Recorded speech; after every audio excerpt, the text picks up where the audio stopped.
Hello, hello. Welcome, welcome. Hello, everyone.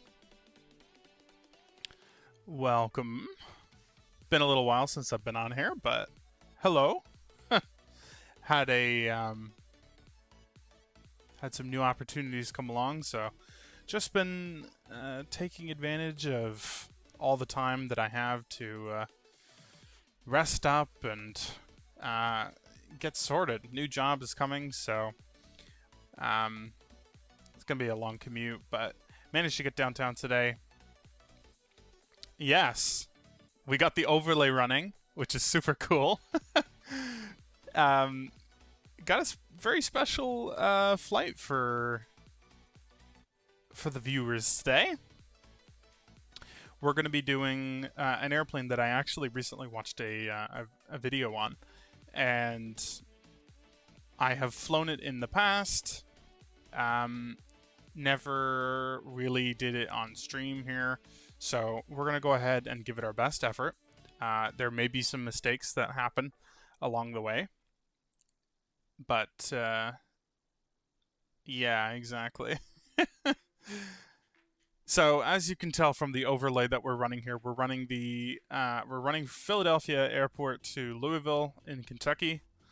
And if anyone hasn't guessed by now, by the title of the video, we're going to be doing the beautiful Rotate MD-11 freighter today, which is a 3-engine airplane.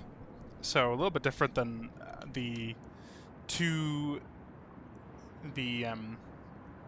what do you call them? Two jets. Dual jets. 2-engine airplane. Anyway, we're going to go ahead and get started. I'll show you guys how to power up the airplane. Very different than the cockpit of a Boeing or an Airbus, as you're about to soon see. So this is a good... I like this airplane because it gives me a little bit of a challenge. So first, I'm going to just set our payload here because I'm going to forget otherwise. So the payload is going to be 610 pounds. No, 990. 114,990. Block fuel is going to be 44,864. Taxi fuel is we're going to want 1,500 pounds of taxi fuel. No ballast tank. We don't need that. And then the trip fuel, which we can get off of our flight plan here, is 23,100 pounds. So we'll get that. Apply the load and configuration. Ground ops, we have a wide variety of... That's kind of trippy. They're backwards, these buttons. I'll go through the EFB with you. Pretty simple and pretty standard EFB here on the Rotate MD-11. We have just generic options. Options for cold and dark, parked with external power, which is usually what I do. I don't usually click these buttons though because I like to fully make sure everything is customized by me. I guess we can do some maintenance while you just make sure that there's no failures. Everything looks good. I'll make sure to fix all failures. We're not doing any failures today. Weight and balance is already set. And then you can also there's charts that you can pull up here. Charts, maps will give you a actual moving map of the airplane. So we can pull up Philadelphia Airport, which is really cool. And then it will actually move along as you continue through the flight. We can also pull up the airport code, KPHL, and then we can actually get the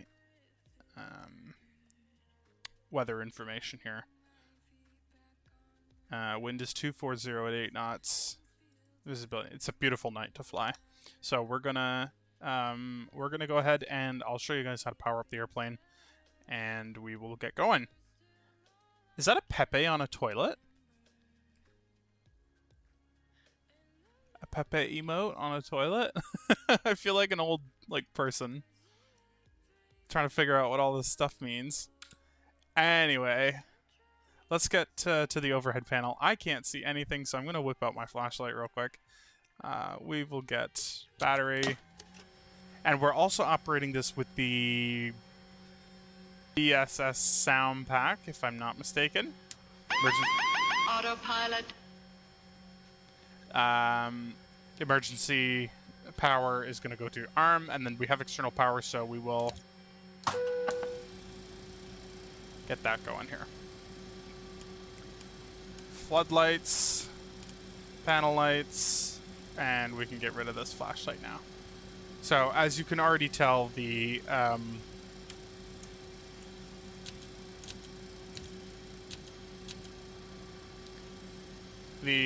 airplane sounds a lot different than what you would hear in a Boeing or an Airbus, and that is largely because of the philosophies of McDonnell Douglas at the time. And it's a fun new challenge, right? It's different. So we still have some work to do on our overhead panel here before I get back. So IRS is going to come to nav.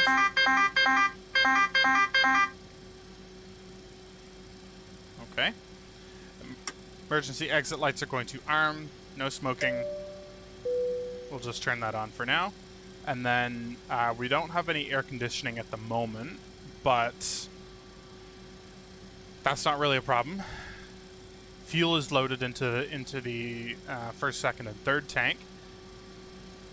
Engine fire handles are above here. We can actually open this door, and then once we get airborne, I'll give kind of a little bit of a tour here. But I want to set everything up first, so let's go into our MCDU here.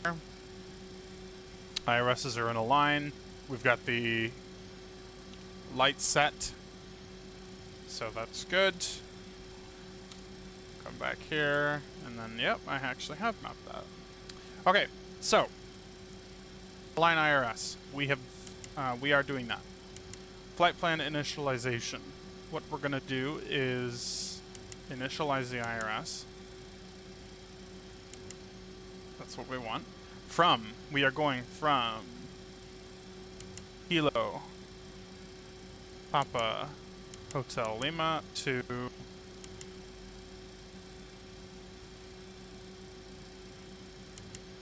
Kilo Sierra Delta Foxtrot. Pop that in there. Alternate actually doesn't populate your alternate for you.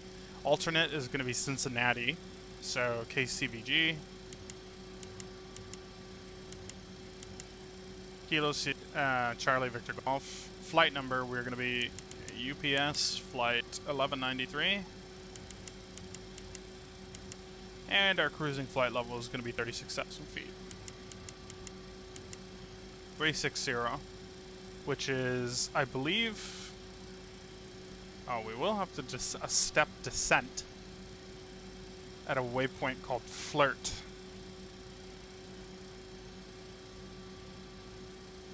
Which is probably closer to our destination here. I don't think it's actually a long enough flight to see the benefit in that, so... Oh, no. It is definitely not. That's definitely not. No, okay. I'm gonna ignore that because it's too short of a flight, and we don't need to... It's basically telling me that we get up to our cruising altitude, and then before we make another turn in an, I don't know, 40 miles, to actually descend the airplane back down. So there's no point in doing a step descent on a route this short. Chris, this is a McDonnell Douglas MD-11, which is the successor to the DC-10. So a very retro airplane, but it is... There's a couple of things I'll mention about the MD-11. First of all, glass cockpit, 3 screens on each side. I love the setup of this airplane. It's you really feel like it's an old combined with new feel to it, right? And I honestly think that the developers have done a really good job in, in making it. It does make up a big part of the UPS and FedEx global fleet. There's also airlines such as, I don't know if they're still flying Martin Air Cargo, Kalita Air possibly, Western Global I think, but primarily UPS and FedEx. A lot of the airplanes were in service with passenger operations, but obviously due to the economics of aviation and commercial travel, the orders for the MD-11 kind of dried up, and it never really succeeded for that long compared to modern airliners with only 2 engines, as this one has 3 engines. So a different new challenge today. We got 3 engines to worry about instead of... That's something I've always heard about. Yeah, that's always something I've heard about, like the A340, which is a 4-engine airplane.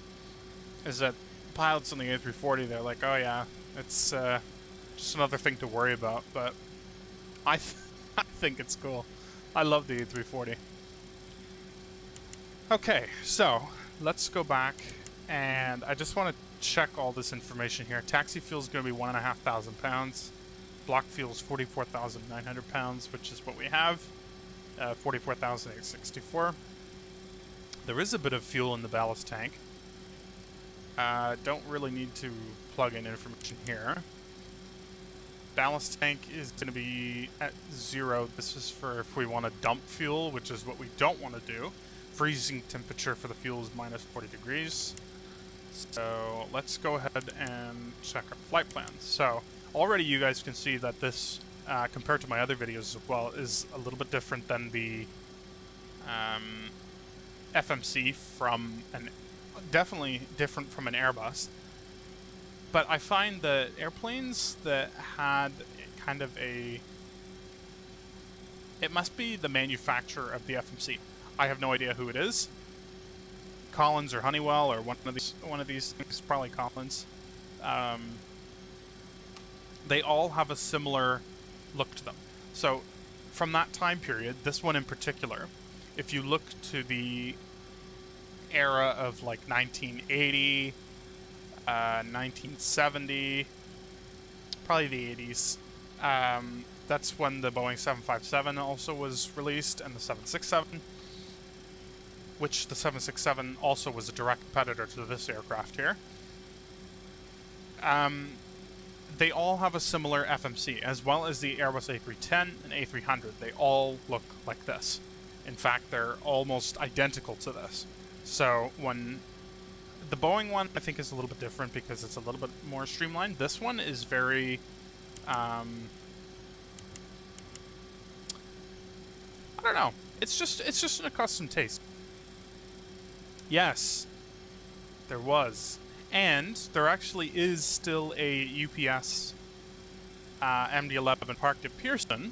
If you're taking off towards runway 23, pass by it, or landing on the opposite 05. There is an MD-11, a UPS MD-11 that's just been sitting there for many years. I don't know what the problem is with it, but it must be costing money for UPS to just have it sit there.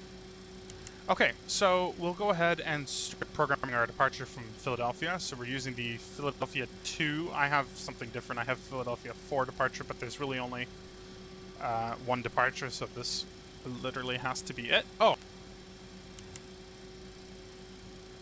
No.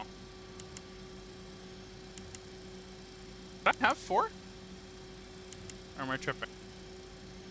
We're taking off on 9 left. Okay. This is literally all we have, yeah. Philadelphia 2 departure. Insert that, which gives us no other waypoints, so that's fine. We're then going to proceed direct to a waypoint called Mike X-Ray Echo. Pop that in there. Then we're going direct to Penzi.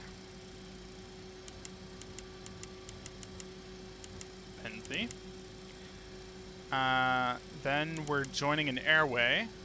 So this airways via Juliet 110. Juliet 110 via Juliet 110, and the exit point is the waypoint Flirt.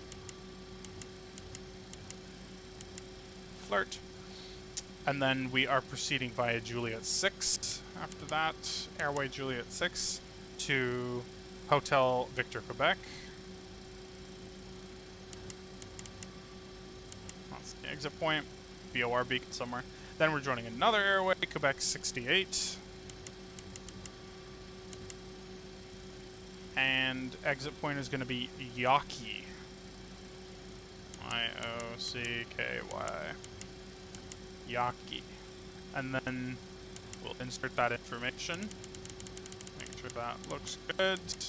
And then we'll come in and go. Our star is going to be the Little 1 star. Little 1 arrival. Not even on here. Oops. Unless I'm missing it.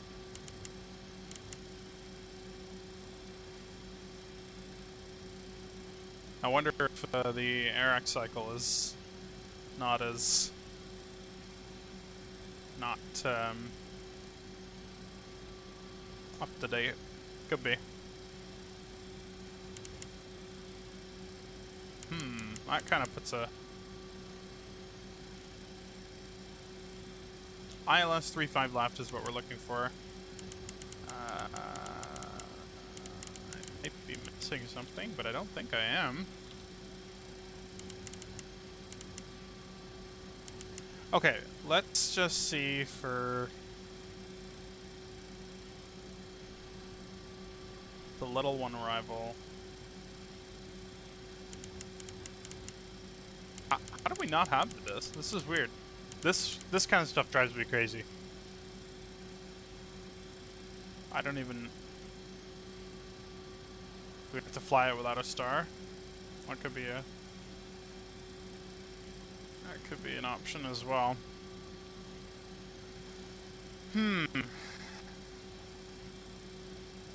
Literally the only...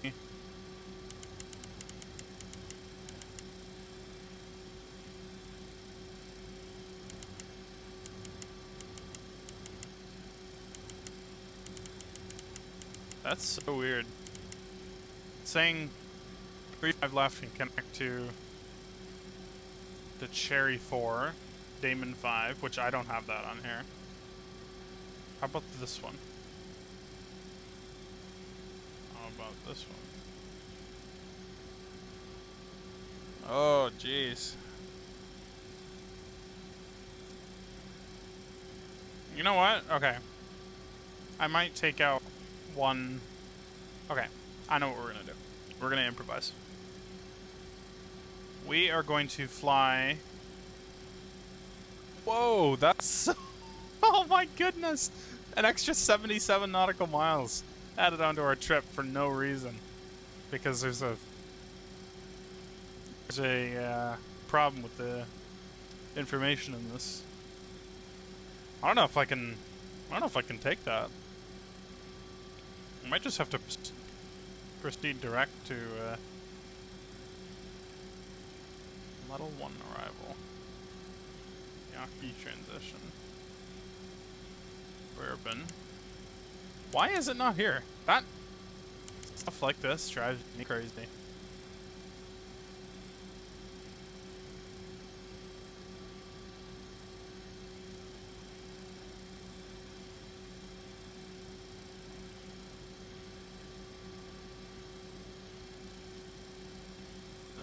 Goodness me. Okay. How do I get rid of this? Strange. Okay, we're just gonna have to leave it. Whatever. We are going to just pop it in manually then. So, Yawkey, then we're going to Arush.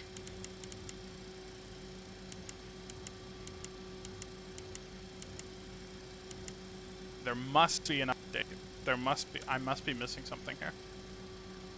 Don't tell me we can't, like, land on the runway that I want to land on. How about runway 29?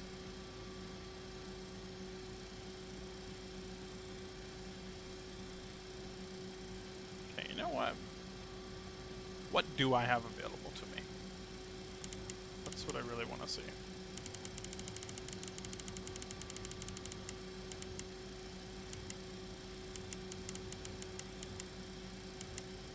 This is just such a time waster, too. Like, I just want to see... It's such a waste of... How do I...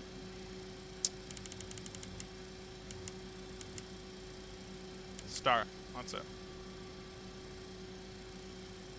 Okay, I may not have another option but to take an extra 77 miles. What about M-Bell? M-Bell 4. There must be something out of date. I'm gonna have to check this. But that's the problem with this plane in particular. It likes to cut some waypoints out, so we will just have to settle for an extra 77 miles. So be it. Alright, we'll see how the autopilot really likes it then. So, D-lamp. Yeah. D-lamp 6. Anchor transition and bourbon.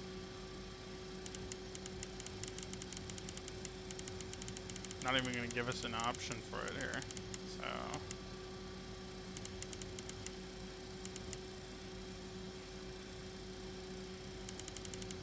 Oh, I definitely don't want all this stuff in here. I just want from... We'll actually take from HBQ. I want to get rid of... This. I want to get rid of this. I want to get rid of this. A N C H R is where I want. Anchor. Get rid of that. Get rid of that. Get rid of that. Get rid of that. So we're going anchor to D-lamp. Then, wow, there's like... This is such a time waster. It pisses me off. Yeah, man, definitely. This is a great hobby. It will once you know what you're doing, it won't let you down.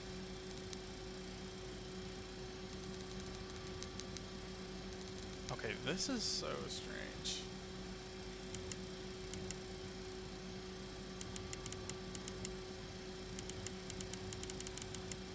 Okay. HVQ, anchor, D-lamp, K-Fong. This is okay. This must be a different arrival. We might not be able to use the arrival here in this case, because this does not look correct to me. So you know what? We're gonna do it completely old school here. D-lamp, K-Fong, K-F-O-N-G. Not in database. That's crazy. How am I supposed to fly this approach?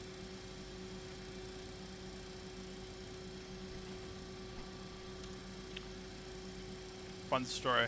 Let's see if there's a Navigraph update. And I just... I think there is. Oh, now is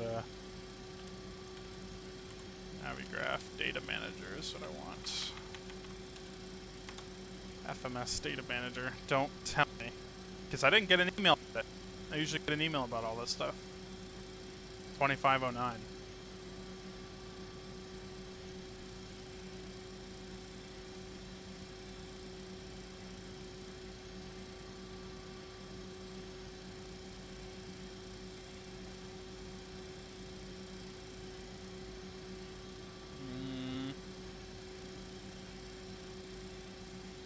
So Navigraph Data Manager says 2509 revision 1 is current.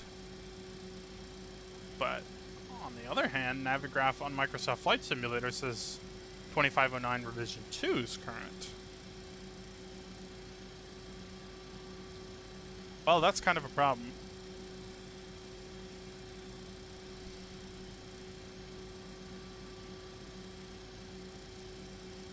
Because if I don't have these waypoints in my database, then life gets a lot more difficult for me.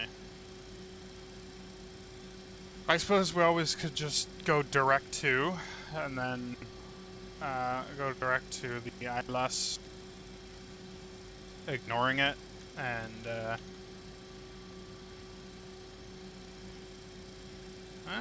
we could do it, but get this out of here.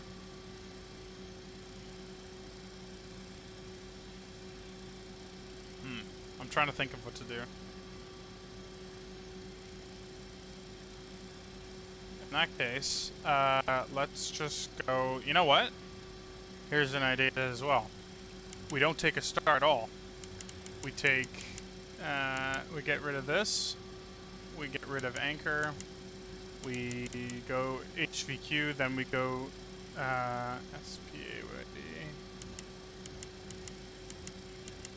We go to Spade, then we go to Yaki.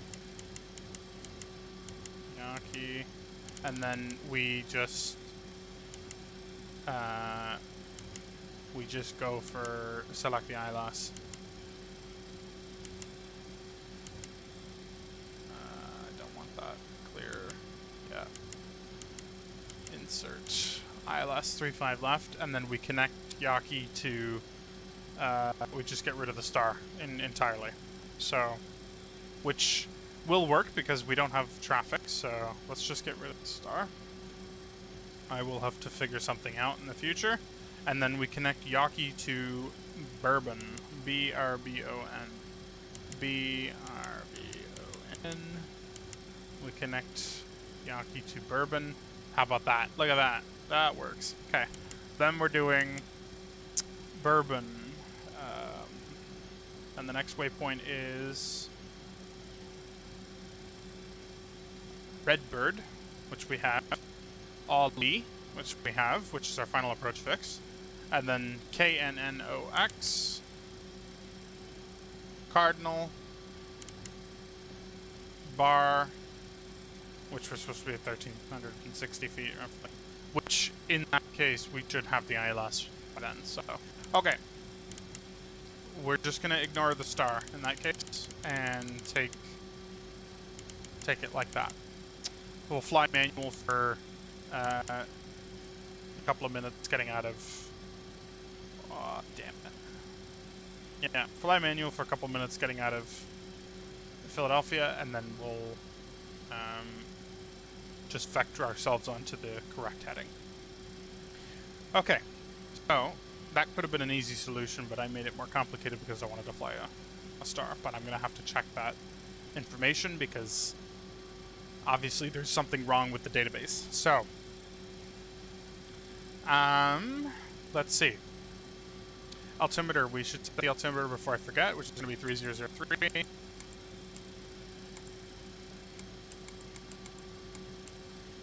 Altimeter 3003. Let's go to our takeoff and performance calculations here, which it will have. I use the Navigraph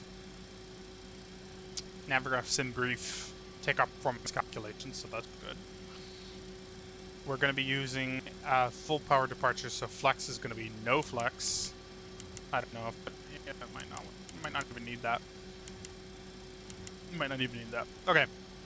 Flaps are going to be 15. Flaps 15 gives us a stabilizer trim setting of 4.9. The wind is going to be 0404 knots.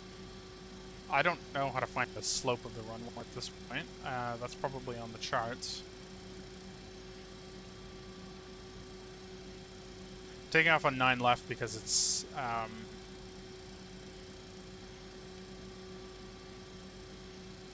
Otherwise, you gotta taxi in a funky way, and I don't want to do that. So, let's thrust limits. We're gonna be doing takeoff 110. No flex, no derate. Packed off. Do I want packs off? Outside air temperature is 22 degrees Celsius. Pop that in there. I guess packs are going to be off. Navigraph's saying they can stay on, so whatever. I'll just turn them off. It's fine. I'd rather have too much thrust than not enough, so I just use 0-0 on the slope, and then wind is 040 at 4. 040 at 4. I don't know if we'll like that.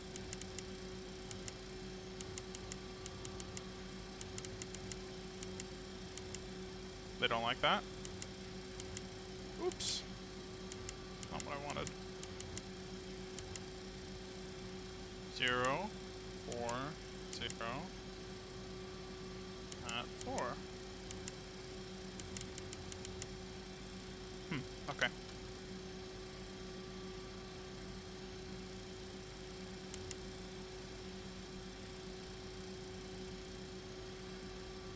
I don't want to derate.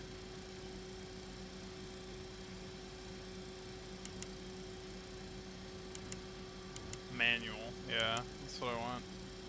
I honestly have no idea.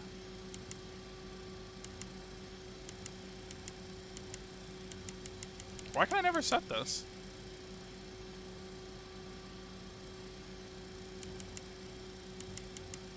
What if I do 3 zeros, 0.0?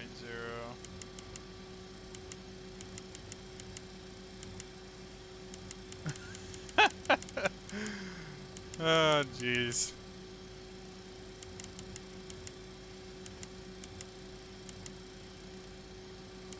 Oh, goodness. I don't even know. I don't know. Can I just, like, take off without it? I don't even know.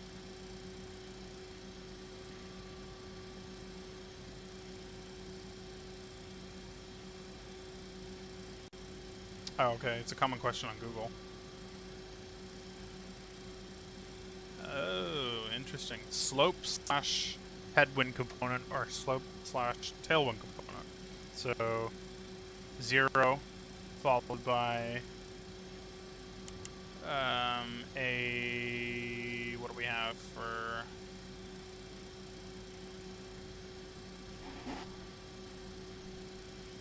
a 3-dot headwind.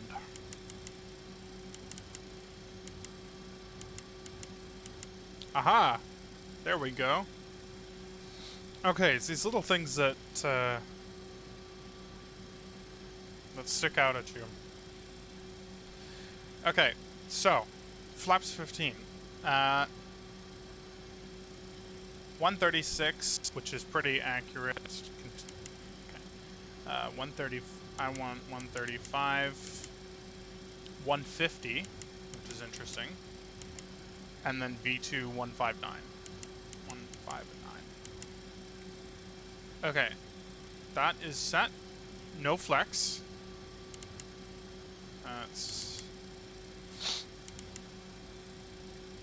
Okay, let's see if that was set on here. It was. That's good. Our altimeter is 3003. 3003. That's set, and I've set it to sync on the first officer side as well.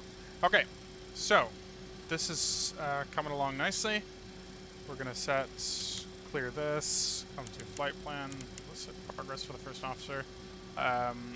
This is where things get a little bit interesting as well, because, oh, I have the wrong, I gotta change my throttle quadrant here.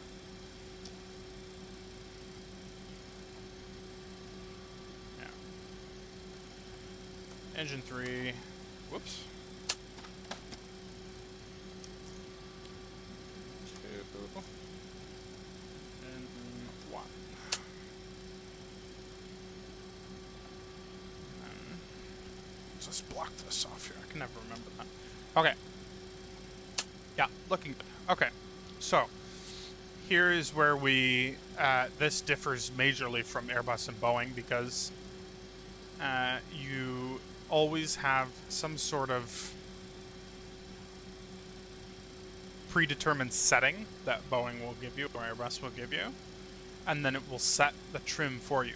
In this case, you actually have to dial flap, which is a cute little name for it.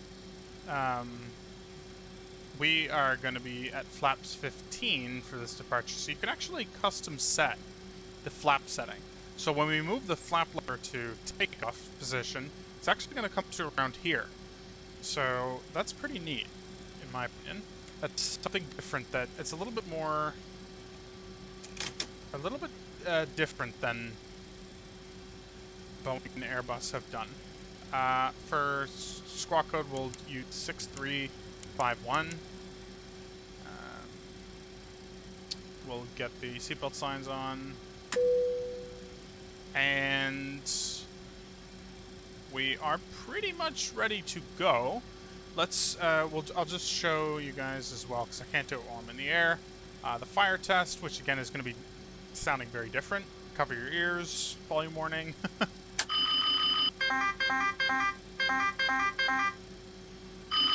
Engine 1, fire. Engine 2, fire. Engine 3, fire. Engine 1, fire. So, I'm not making this up. The voice you hear on the DPWS is known as Bitchin' Betty. And yeah,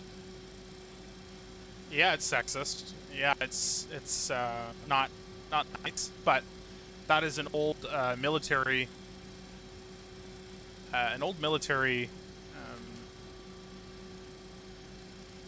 name for it that McDonnell Douglas unofficially gave to the voice, because the voice was proven that in especially soldiers, like pilots who were flying for the Air Force,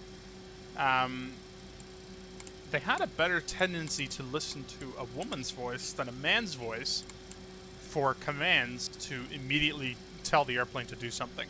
So, for example, in combat situations when you need to move the airplane very quickly, the airplane will yell at you, like, roll right or roll left.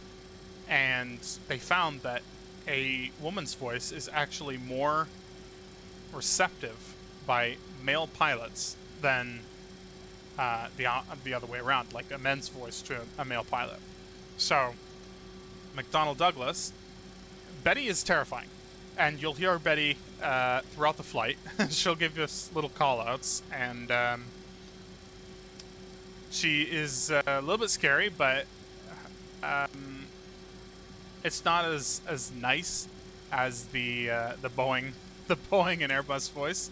The Airbus voice is just mostly computerized, but also another weird thing about this airplane is the APU start is actually all the way up here. So if we just push this button, it starts flashing, and the philosophy that Airbus had, which is the all lights out philosophy, is not entirely applied here. So we're starting the APU, but we got all this other information that's lit up, basically. And some of it we don't need. So, for example, like the engine generators telling us that they're armed for capturing the bus transfers we don't necessarily need to know that at the moment. But the way McDonnell Douglas designed this airplane was that it was designed with its own logic in hand. And a lot of this is streamlined from the DC-10, because the DC-10 was, obviously there were no screens in the DC-10, it was all analog. But, so that's where I really like seeing a difference between like old versus new. Let's go ahead and close up the main cargo door, cockpit stairs, wheel chocks, and I don't know if the APU is online yet, so I'm not gonna... Should be. Not flashing anymore. Something that is similar to Airbus is that you can come down here, check status, and it'll give you a display of everything. Miscellaneous windshield defog off and data flight data recorder. Okay, we'll turn the defogger on. That's fine. The FTR will only come on once we start the engines, I believe. So we'll set the initial heading as well, which is going to be 087.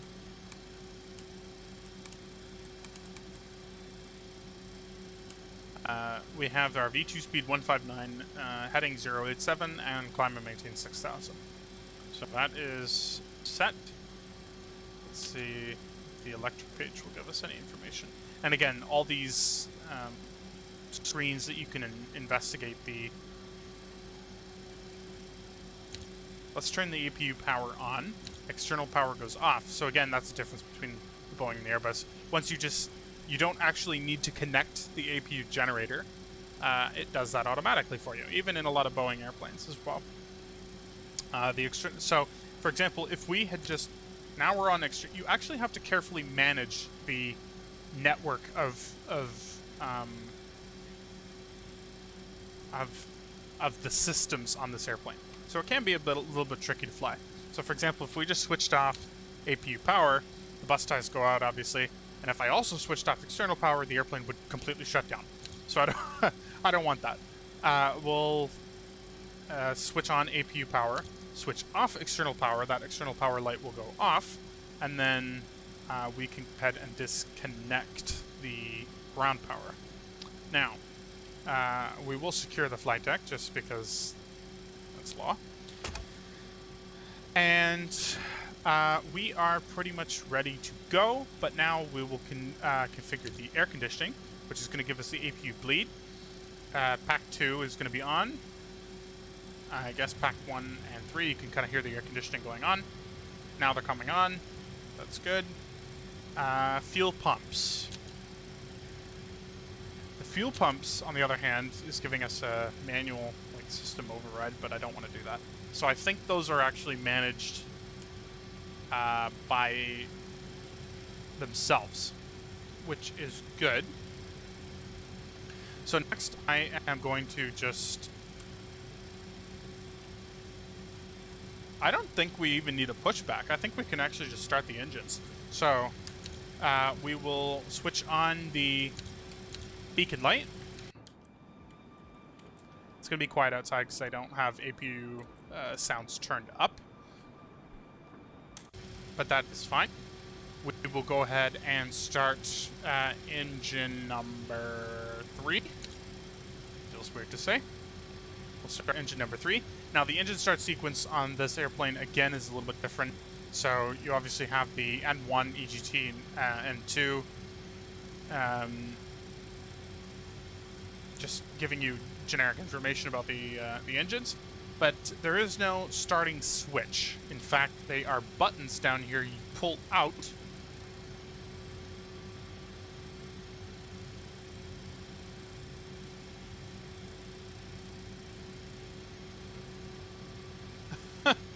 Oh, that's, oh, you know why? Here's another thing. You actually have to manually select the ignition channels. So the starters themselves actually need, so you can hear the packs go off. Packs all switch to off. Packs are always off for engine start. That's normal. We'll use igniter A, and then we pull that out. The light lights up. And you can see actually we have N2 rotation here. And you can hear it too. And this airplane sounds really good with this sound pack, I have to say.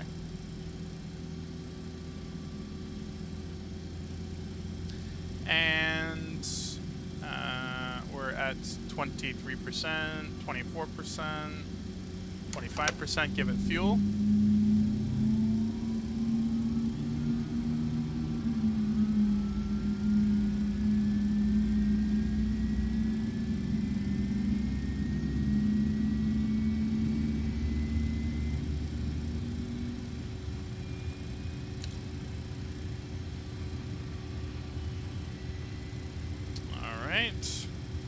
Good. Engine 3 is starting. Go engine number 2.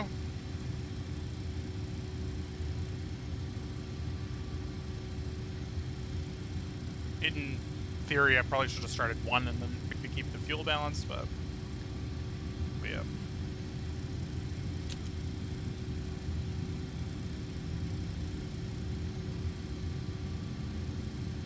How good does this sound?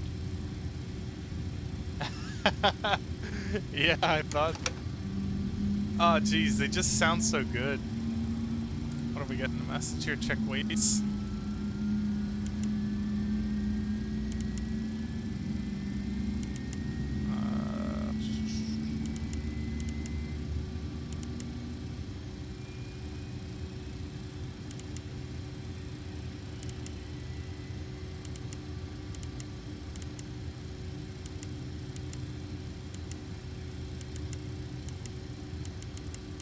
I don't know. What's wrong with our weights?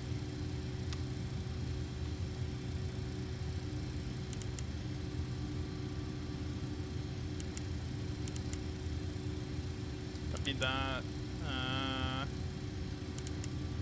Climb.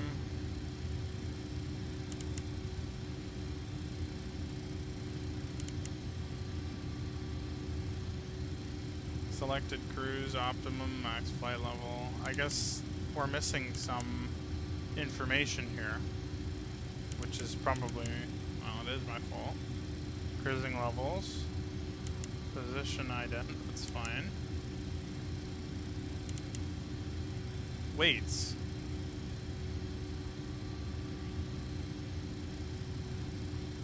Ground weight. Let's check that.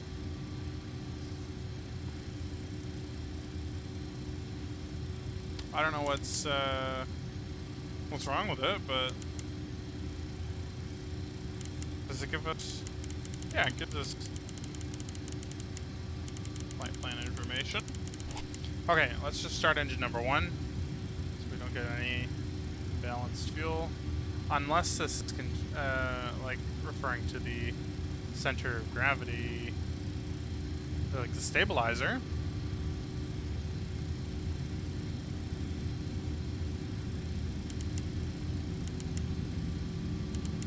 Should be on it.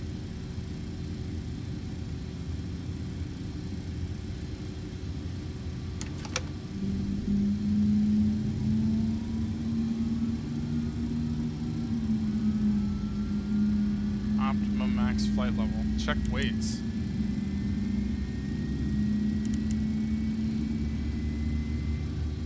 Trip fuel versus time. I don't know. Weight in it. Ballast, N0 fuel weight. Easy FW is 375, 265. 375.2. Let's try that. You know what else is interesting here? We can, I thought we could, yeah. Apply load configuration to aircraft and FMS. That's what I...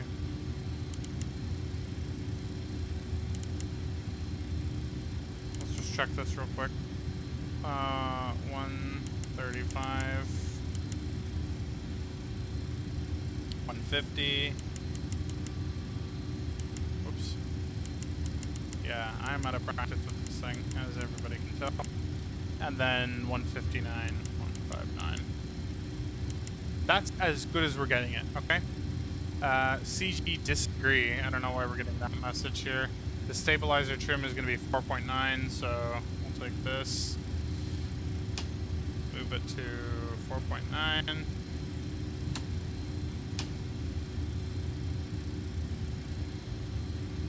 Config MISC. Auto brake is on. Let me just quickly Google it. CG disagree.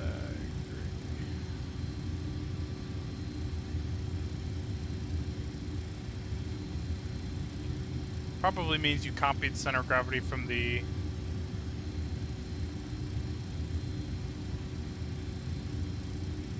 I definitely don't want a problem once I'm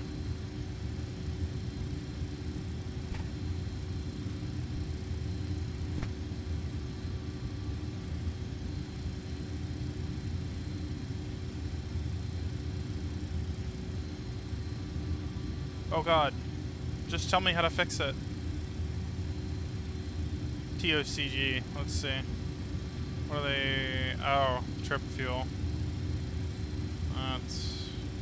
Maybe that's the reason. 23,100. Ballast tank. Center tank. I don't know. Oh, there we go. Message went away. But we need to check the V speeds. Okay. Good. 135. 150. 159. Good. Okay. APU power is available. We don't need the APU anymore. Can I just switch the APU bleed off? I will switch the ignition off.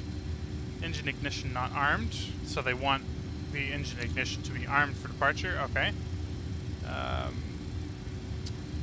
We will stop the APU. And then there's something in disk that we need to look at here. DFDR off. That I also don't know, that one.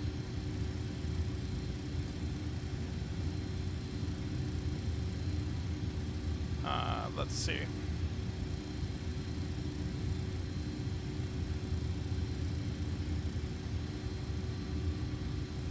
Normal to see it until you release parking brake. Okay, well, we're about to do that, so let's go ahead and release the parking brake. And it is gone. Okay, taxi lights are going on.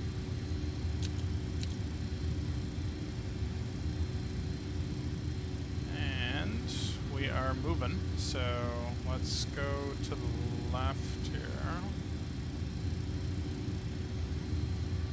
Ah, yeah, there's the line.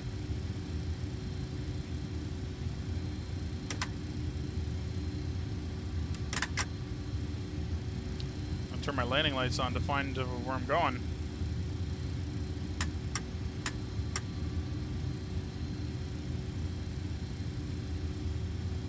And I always have a tendency to make things a little bit more complicated for myself. So it's really not as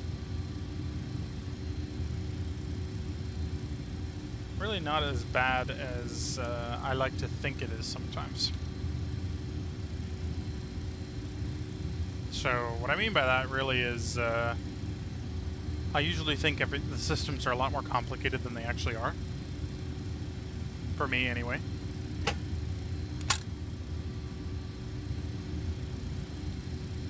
I believe there also was a... Oh, I guess setting the flaps would be good.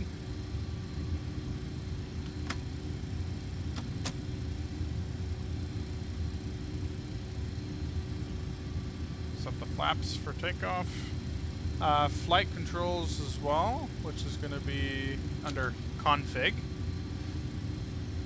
Full left, full right, elevators, full left rudder, full right rudder. Okay. Flight controls are free and correct.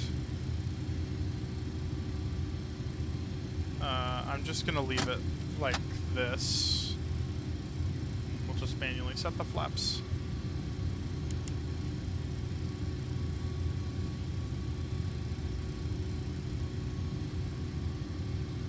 Okay, now we're going to need to cross runway 9 right here.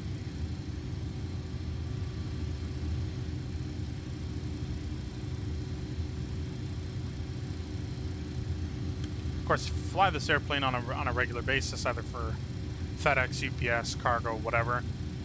You're going to get really good at it, and nothing will scare you. However, we're going to switch the landing lights on. Clear on the left, clear on the right. And taxiway uniform is right up in front of us.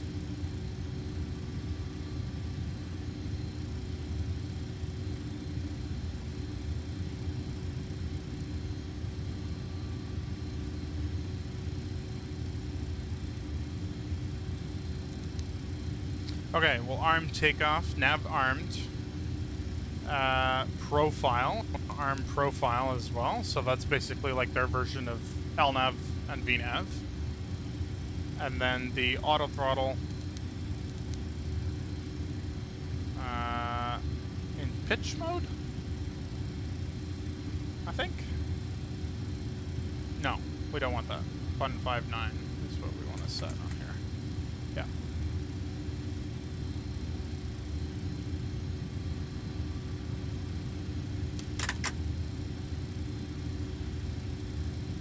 Okay, we're gonna make a left turn onto taxiway Papa.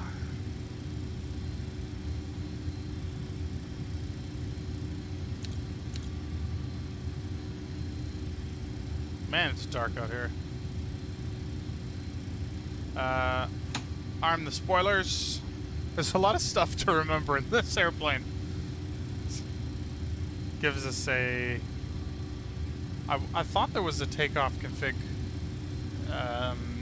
button as well, but it maybe not.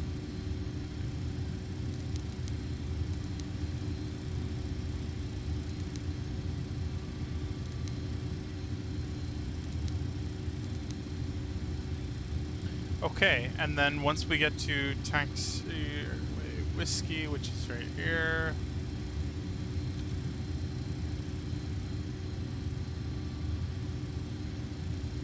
Alright, and we'll make the turn right here.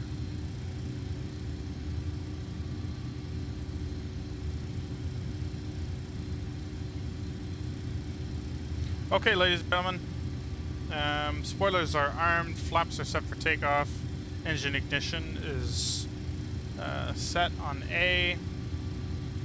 We are going to be doing a packs off departure, so lights are going to be going to set, TCAS, TARA.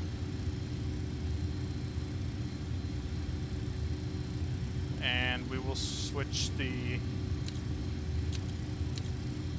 Can we not? Okay, that's how you do that. Packs off, so you have to manually override it. Okay, enjoy the takeoff, my friends. I'll see if I still remember how to fly this thing. I love the look of the strobe lights. The strobe lights look really good.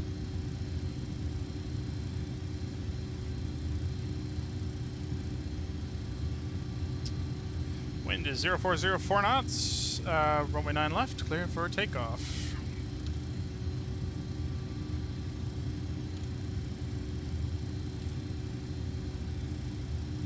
All right, enjoy those sounds, Chris. I'm actually gonna do a little technique here. I'm gonna stop on the runway, let the engine spool up, and then we'll release the brakes and go from there.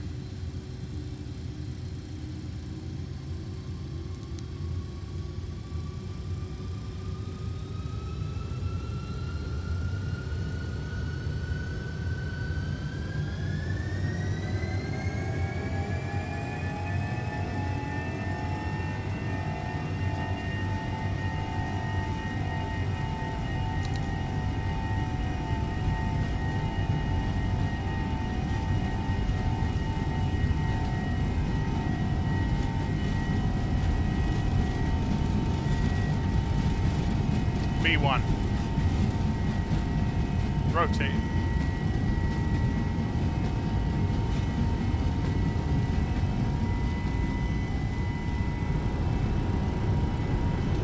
Positive rate. Gears going up. Flight runway heading. Pitch mode automatically enabled.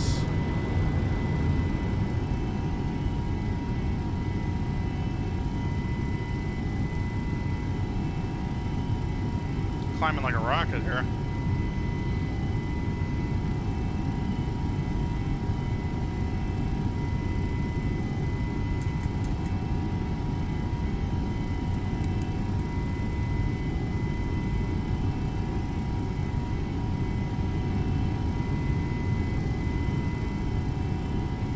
To be fair though, we are lightly loaded.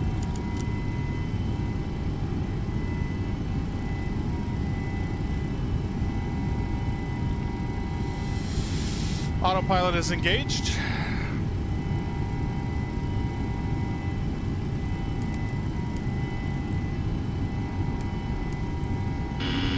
Stabilizer motion. We will set the a heading 350.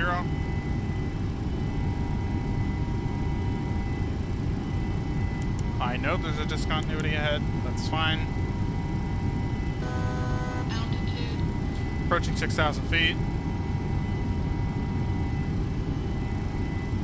It's taking the flaps. Flaps 1.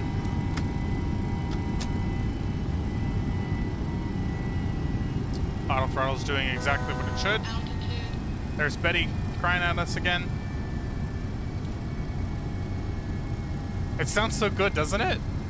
I just love it.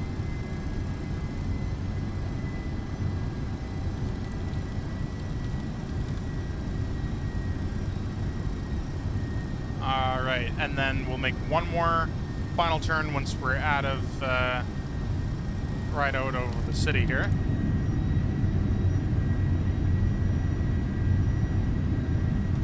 Gotta pay attention to our speed, because this thing is a little bit unforgiving. So, if you don't monitor things... Oh, and we need to switch our air bleeds on as well. So, switch the bleed air. You just push the button back from manual to automatic, and then engine ignition. Do you actually have to keep the ignition armed over... I guess you have to keep it armed over the entire flight, so that's an interesting little change. We will go heading of 275, and we'll climb and maintain, let's say 14,000 here. So the airplane actually knows what to do all on its own. Flaps 15's already been retracted. This thing is climbing like a rocket, an absolute rocket.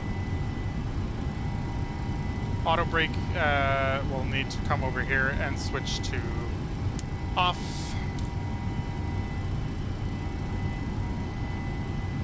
And then what we can do is come down to our FMC flight plan and go direct intercept to the next waypoint, which is Mike X-ray Echo. Direct to nav. And now the airplane will follow. Once you know the philosophy behind flying these machines, it gets so much easier. You really start to enjoy yourself with the machine as well. We can also disarm the spoilers because we are in the air. 10,000 feet, landing lights are going to go off. And I don't actually think there's a wing light on here.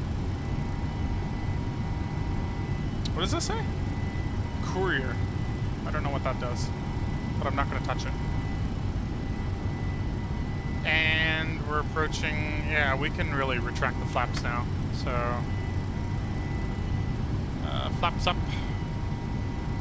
Speed is checked.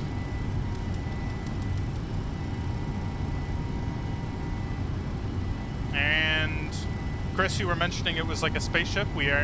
This is now your full Star Wars immersion here with default X-plane weather. Going through a little bit of pocket of rain. Let's go and climb to 36,000 here, which is our cruising altitude. Speed's in increase. It's going to give us go up to 350 knots. Once it does that and we get past the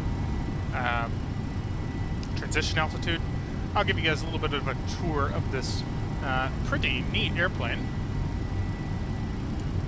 Switch on the cockpit lights. I don't like neutral position for the gear, so I'm gonna just leave it as it is. Some remind me as well that we need to keep an eye on the true air temperature, TAT, which is here, 15 degrees Celsius, so that's fine. We cannot let it get below minus 40 degrees. I don't expect that's going to be the case, but just, you never know.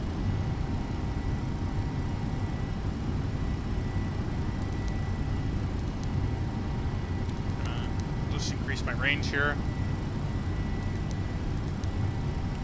Don't need that. Okay. Almost at that transition altitude anyway, so that's great. just for anybody who needs a recap on what a transition altitude is, every altitude clearance that's given is usually given in a flight level above 10,000 feet. Depending on the air pressure of your airport or where you're coming from, they will set a local pressure setting, usually in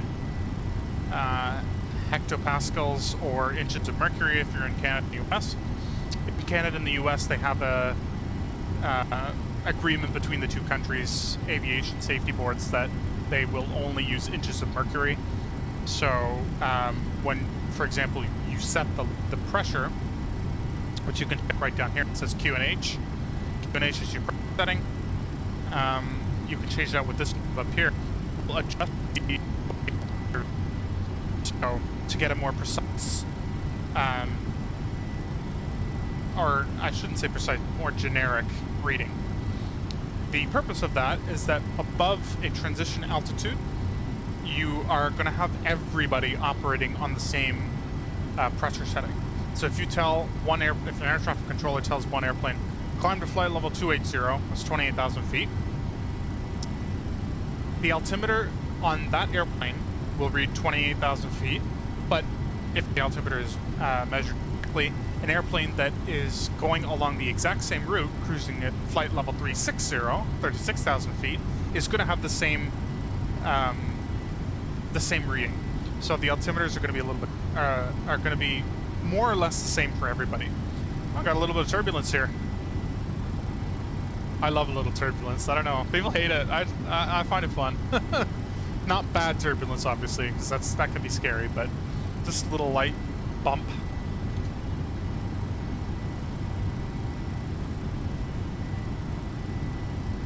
And then I'll quickly go over as well what I really like about the MD-11 and what I don't like about the MD-11.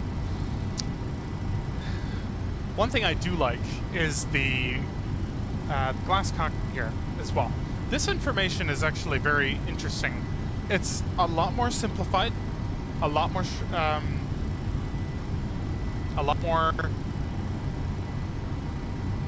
just, it only tells you what you need to know, right? So, for example, our engine thrust, which we're in takeoff thrust anyway, which we should probably change because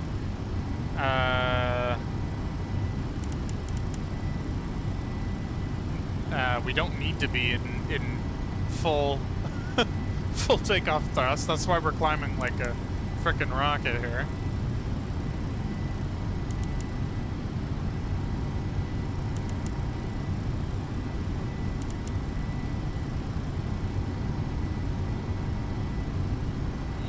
Performance, that's probably what we want. Thrust limit. Let's do climb thrust. So that's going to slow the engine down a little bit. You can see it rolling back a little bit, which is what we want. Climb 1. Let's do climb 1 because we're not in a rush. I mean, Christ, we're already 10 minutes in the air and we're already at 31,000 feet. Yeah, we're like absolutely rocketing out of here. I kind of underestimated. Select auto. Okay, now we have climb 1, auto climb thrust, so it's going to set what the airplane believes will be a... we're at 3,900 feet per minute, so... you gotta pay really close attention to all this stuff, so... I actually overrode it because I was worried about the weight and the performance of the airplane on takeoff because it was a pretty short runway and this is a heavy airplane. So I kind of just overrode it and said, hey, give me all the power you've got to get out of here. It certainly gave me power. And now that we're safely in the air,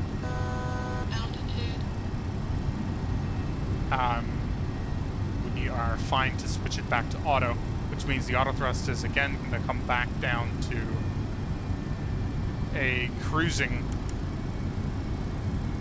rate. So cruise limit. I just want an auto, so it's gonna It's going to hold climb thrust all the way until we're at 36,000 feet. We are at 35,700 feet, so...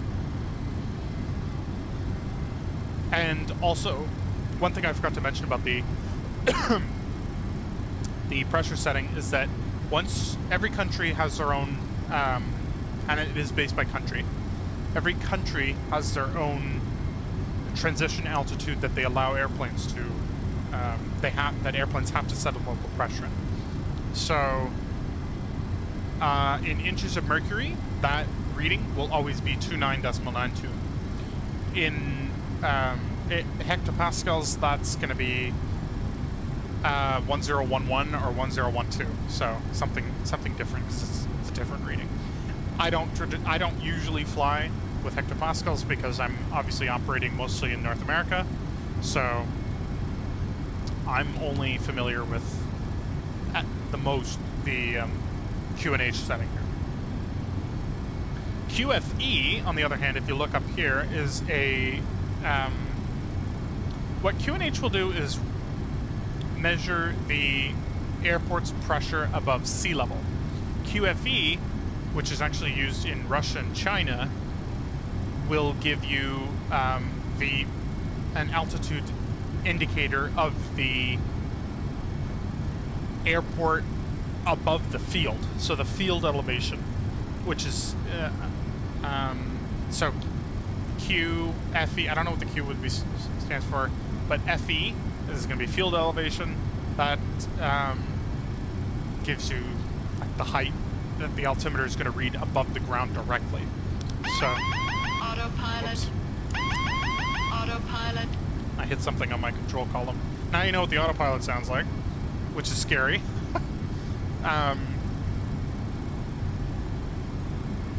Yeah, and the engines have changed over to cruise, so that's cool. It is more automated than I give it credit for. For example, the takeoff was, you didn't really need to switch anything on the mode control panel up top there. I didn't really need to change much, but let's go ahead and increase the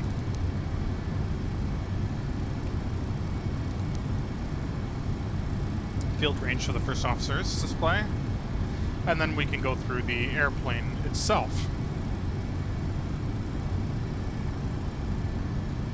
How are my frames doing? It's not laggy, I hope.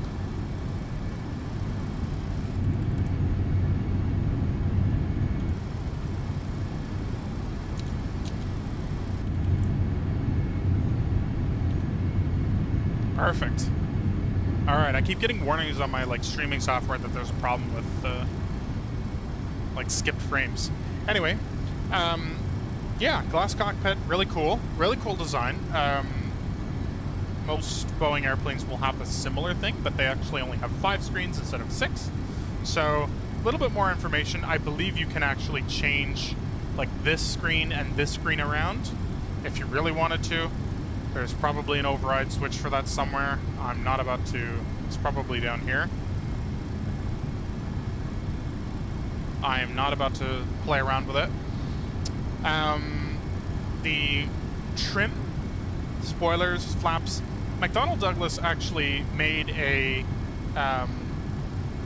part of their philosophy on design was that the airplane should, if for whatever reason the cockpit was completely covered in smoke or you couldn't see anything, the feel of the instruments themselves, you should be able to put your hand on it and feel what instrument it is. So that's something I actually quite like. So in this case, nobody really needed that philosophy. No one really needed to put it to use in their MD-80s and MD-90s.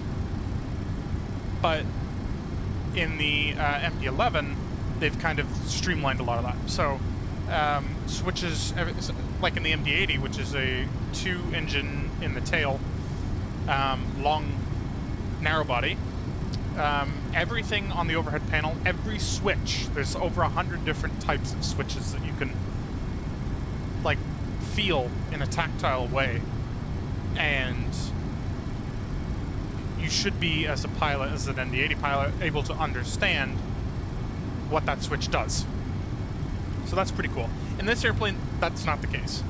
But a lot of the core instruments, such as the throttle, the speed brake, and flaps, and trim, they are all different. So, and to be fair, like, Boeing does do that as well, and Airbus do that as well, but it is especially pronounced in the MD-11. So, I'll obviously have another FMC, like a backup flight management computer, your transponder down here, and that's really it for the first part of the cockpit here. Fire handles are up on top there. What I actually really think is cool, and the most interesting feature about the MD-11 cockpit, is this little desk. There's a little table up here, and because the airplane was developed from the DC-10, which was a 3-man crew, or a 3-pilot crew, there used to be a flight engineers panel here that would have instruments and readings and stuff that they would need to look at during the flight. The MD-11 was sold to customers because it could reduce down to a 2-crew cockpit, and that obviously would save a lot of money for the airlines. So they reduced it down to 2-man crew, and they got rid of the necessity for a third pilot on board. But the chair and the desk stayed. So I always like to think, if I was on an MD-11, I would like to just sit at this little desk and look out the side of the window for the whole flight. That'd be pretty cool. Now it doesn't really, I don't know what purpose it serves, to be honest with you. If there's any, it might be like a maintenance or an engineer's panel, or if a crew member, like a airline personnel, is riding in the cockpit. I don't know. But fun that that made the cut. Seatbelts can come off because we're at cruising altitude now. So let's go into the cabin. Open the flight deck. Come into the forward cabin here. This I don't remember being here. Maybe they did an update. And because we're flying a cargo airplane, obviously there's not going to be any seats besides these 2 jump seats here. What I do think is interesting, though, on this MD-11 is I'm pretty sure there was a panel that you could control the lights with, and that was actually interactive, and it worked correctly. Maybe they took it out. Obviously, there's supposed to be cargo in here, but it's just simulated, right? Not too much for a... I could have sworn there was a panel here with a button. Maybe that's the A310 or 300. I'm not too sure. I don't remember. But I guess there is a little lavatory here. Obviously not simulated, but that's unimportant. And this is really the galley that the pilots use for long flights. So if you have any coffee, tea, snacks, drinks, whatever you're preparing, come into this galley. Toilets there. If there's anyone else riding, they're going to sit in one of these 2 jump seats here. There's oxygen masks for them. And then what I think Rotate's done the best at is the flight deck design. So all the systems, textures, everything in the flight deck, which is where you're supposed to be, is pretty well and accurately simulated here. So not too much for like a cabin change or design. Got the outside here. Well, something I really like about this airplane is the level of detailing that each panel seems to have. If you look at the tail, it's really, there's a little bit of weathering to it. There's panels that are, the paint's worn down a little bit. Like, and if you fly this thing in the daytime as well, it's really well done. It's really well done. Come back into the cabin, onto the wing there, and the lights. I know that was one of X-Plane's selling features, was the lights, and Looks really good. I think the lights look awesome, especially the strobe lights. Strobe lights are my favorite, but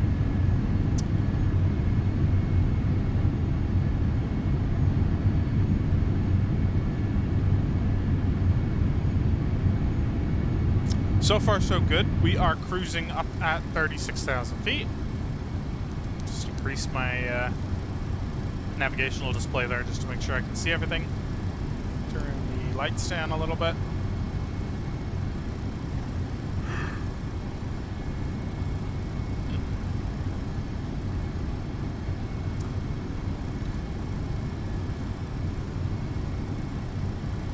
And so far we're on track. Out of Philadelphia. Now, we can be proactive and start looking at the arrival, which is going to be into Louisville, which actually this airplane to capture an ILS is going to be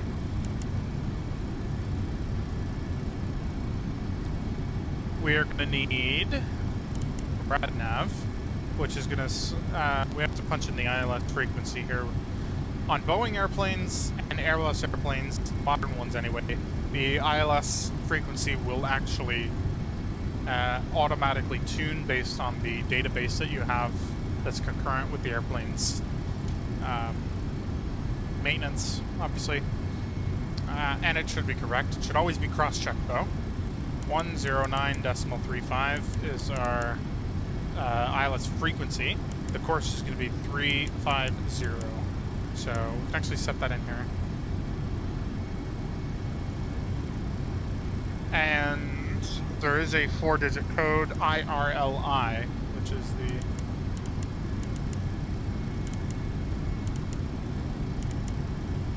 oh.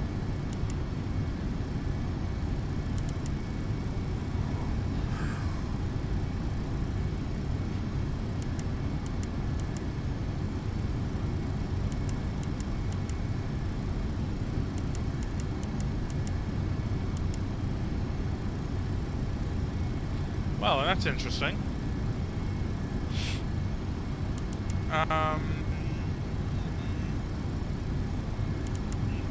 There's duplicate names. So this is an interesting case of the airplane's actually trying to pick up other frequencies, which are... Oh, we're going to go right by Fort Knox. That's pretty cool. That's where all the gold is. 109.35. The airplane's trying to pick up other frequencies that it can reach, which... Oh, goodness. We're going to have to eyeball this as well, because the nav data is terribly out of date, which is not good. So, Bourbon, which is at 37 degrees north, 85 west.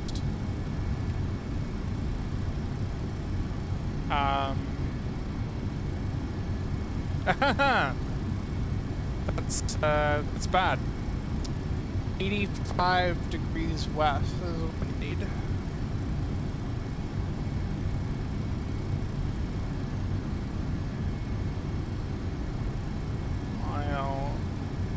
What is the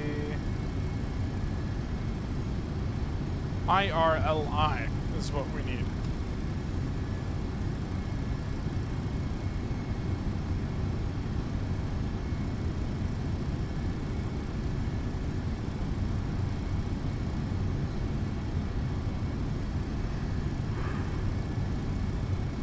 Oh goodness, I'm very tired today.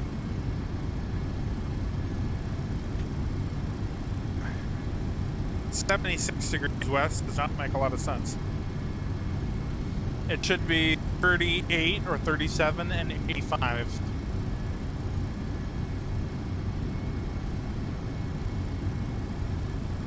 And how many miles to our destination? That's what I really want to know. 350 miles.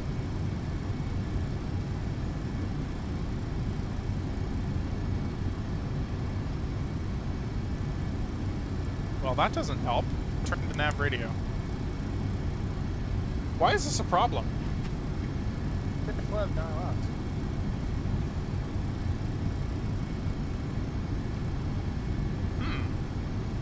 If anyone out there watching is MD-11 pilot, let me know. 347. I mean, I'll do it close to once we get down. We just have to remember to do it, and then obviously it'll be whatever one is the closest one. Obviously that should make more sense. But at the moment, I don't know. Why do I need to pick up a ILS frequency on that course that's going to be 3 million miles away? Like, 109.35.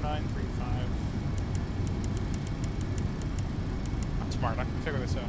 350.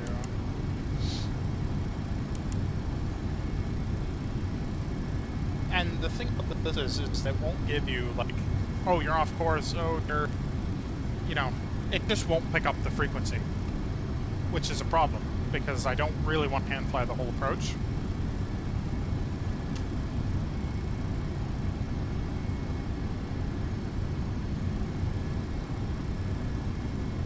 Don't want to do a hand-flown approach at night. It would be much better to do, I think it's going to be the top one here, 38 and 76, but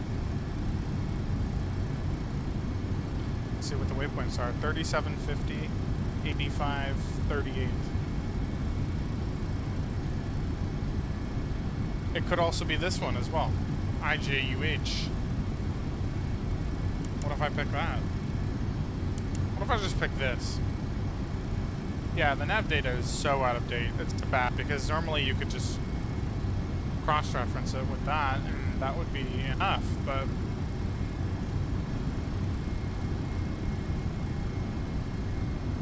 maybe we can land on 3-5 right instead.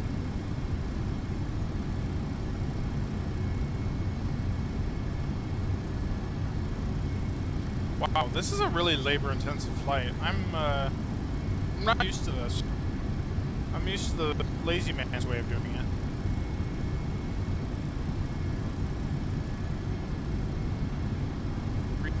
Right. ILS or localizer, runway 35 right. 11055. Let's try that and see if it comes out.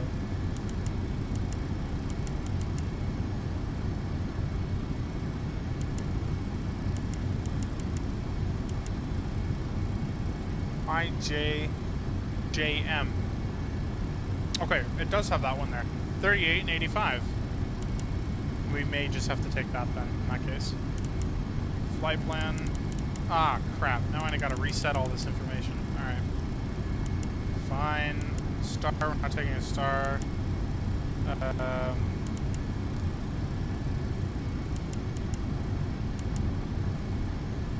Runway 35 left is what we're taking.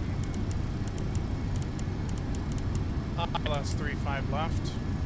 Transition is urban, I guess. Insert that information. Okay, now we need to change this information on here. We're taking 35 right now. ILS 35 right from transition. But you don't need a Miko. Yeah, it's like that. Okay. So after Yaki, we need to go to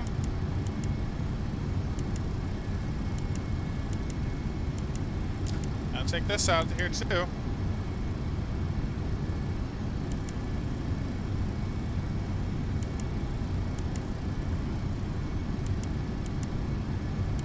Oh, didn't save.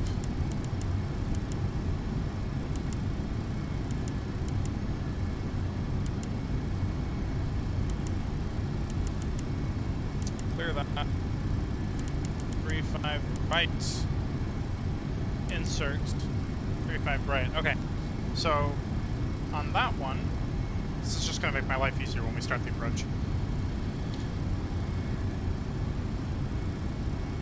Thank you, Chris. Thanks for coming. See you later.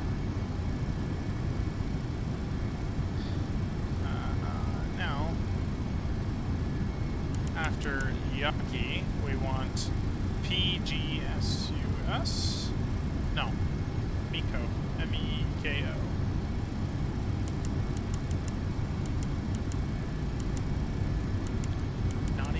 database.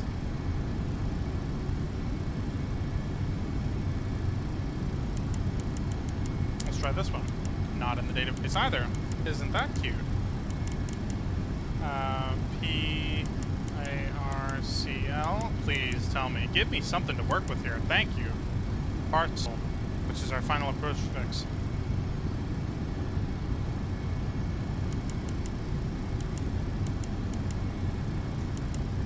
That works as well. Okay. I'll take that.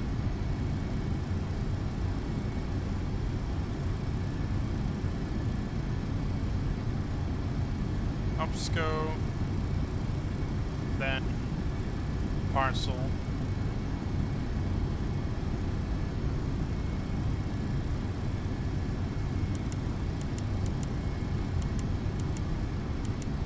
Okay, that's in there too. Take that out. Take that out. Okay. No, we're not already on the descent. What are you talking about? No way.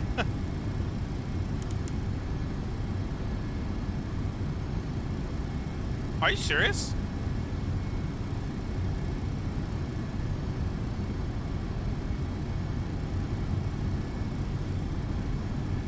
There's no frickin' way.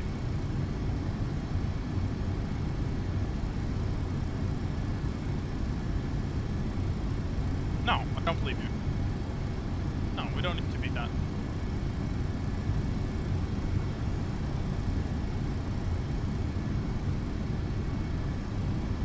HVQ on Juliet 6, we should be at cruising altitude, so I don't know what this thing is saying.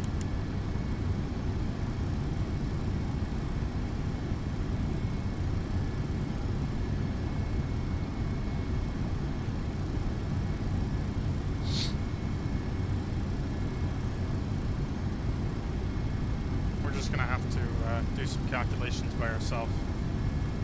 I am not on the descent. I don't know why this thing is saying I am.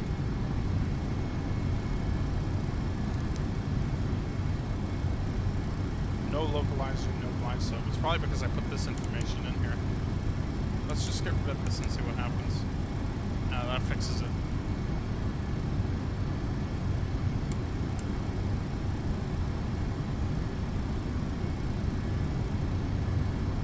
Oh, man. This is, oh, cruising 360. That's why. There we go. There we go. Okay. That makes more sense. Everything's always fixable. But you have to know where to look. We're way too far away to start the descent already.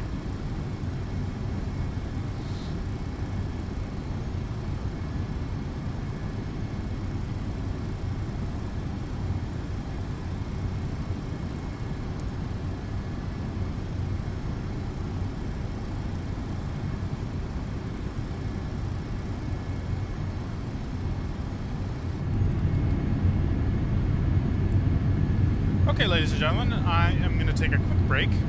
I will leave you guys in control of the airplane. And then we will revisit in about 20 or 30 minutes when we are ready to start the approach. So sit back, relax, and enjoy the flight.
gonna get burned if you come too close, it's true.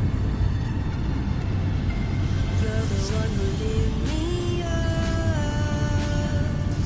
Can't take me much higher. Yeah, you're the one who lit me up. Help me, baby, can't you see that I'm on fire?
feel good about, good about, good about, good about. I can give you something to feel good about, good about.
ladies and gentlemen, welcome back. We have started our descent into Louisville.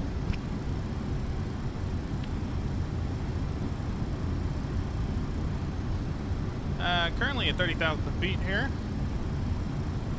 The airplane has and should be correcting for the lack of star, but that's okay. We're going to set radio altimeter minimum to 200 feet. That's going to be set and cross-checked onto the FO side there.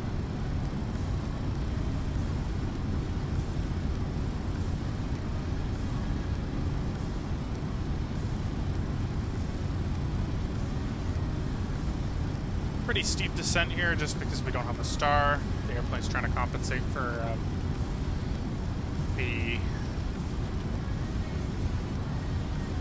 what we wanted to do, really.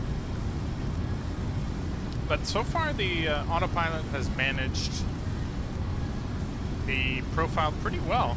I want to say that this airplane has come a long ways from the point of its start to where it is today. Definitely a lot of improvements. And I am happy that we have a working MD-11 in X-Plane 12. Just topped an hour on the flight here, so I think we're actually going to get it in a little bit earlier than anticipated, which is a good thing. It means everyone can get their parcels a little bit easier, or a little bit quicker. Also want to point out as well, if you are watching this on Twitch, I am also streaming this to YouTube directly. Go to my YouTube, check out. I have every other stream that I've posted or done on Twitch. I use YouTube mainly as like a platform to hold all my VODs because obviously Twitch doesn't save. Stabilizer motion. Obviously Twitch doesn't save the videos for nearly as long as I'd want them to, so they're all on YouTube for you to watch and enjoy. If you want to see some other cool airplanes that we've been flying here on the channel, we're going to be doing the 777 eventually, but I really just wanted to fly this MD-11 just because it was a change and because it's something different, right? It's a change of pace. Let's arm the spoilers and let's go auto rig medium because we are on a short runway. This is a heavy airplane. And let's start preparing this airplane for arrival. So 18,000 feet, we'll take it down to 7,000 feet. Wants to add drag on there, so we'll have to be mindful of that. ILS is going to be obviously what we were discussing previously, so 110.55 with a course of 350. And IJJM is the one we're looking for, so take that one. That's set. 18,000 feet is approaching us quickly, so we'll come over to the airport. Now, runway 35 right and 35 left were used for departure and arrival, so not a problem here. We need to set our barometric pressure 3005.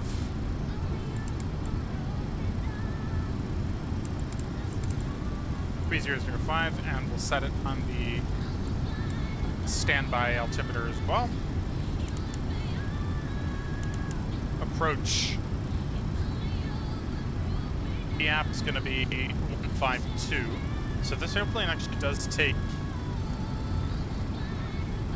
quite a bit more speed as well to do the same thing, which is an interesting comparison to a Boeing 767, who might need only maybe 10 knots less.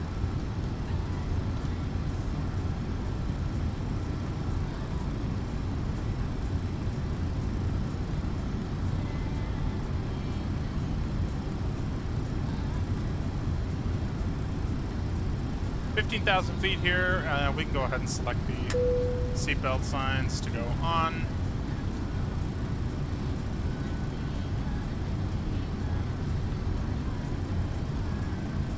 Wind is calm, so that's a good thing.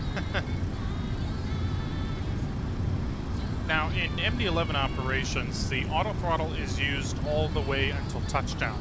So we're going to attempt to do the same thing here, but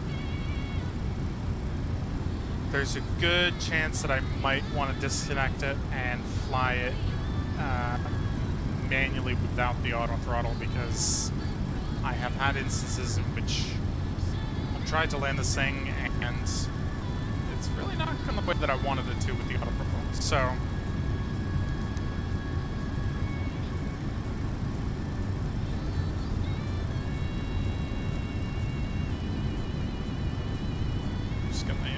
here, ready for the approach.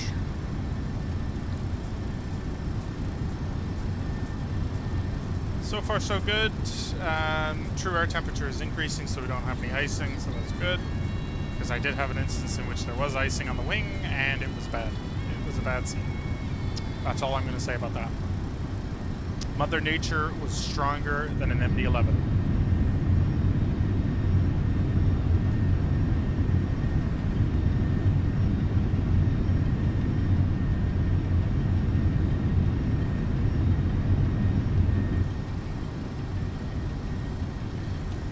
Feet, we're kind of hanging out right here. We're going to descend to 2,400 feet, which is our approach, final approach fix. The profile, which I really like about the plane, is that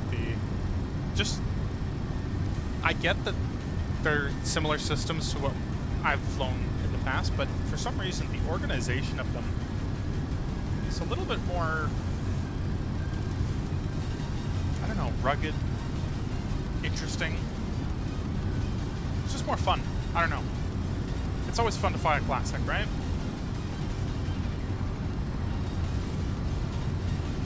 An old 737 would be fun to fly too on the channel, but we have done a lot of 737s, so eventually we'll have to venture out into, I would like to do Microsoft 2024, which I recently got as well, and just haven't had the time to set everything up. But okay, so for landing flaps, we really don't need to select anything as far as I'm aware, but we can take 15. 15 degrees would be more than acceptable for a landing configuration, or for like a midpoint. So 15 degrees. I should have just left it. Yeah, that works. Okay, just in case we forget the limit speed here. 255 knots. We should start slowing down now, because we should really start slowing down. Yeah. So let's go to 230 knots, and we're going to put out a bit of speed brake here.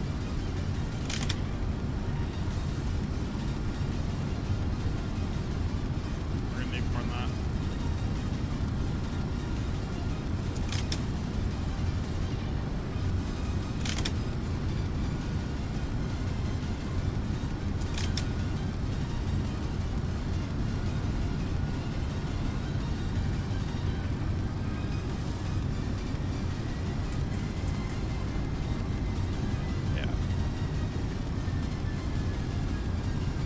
Yeah, we're way too fast.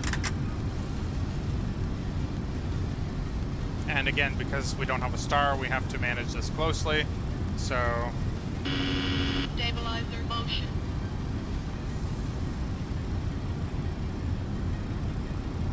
need to drop our speed down quite significantly here.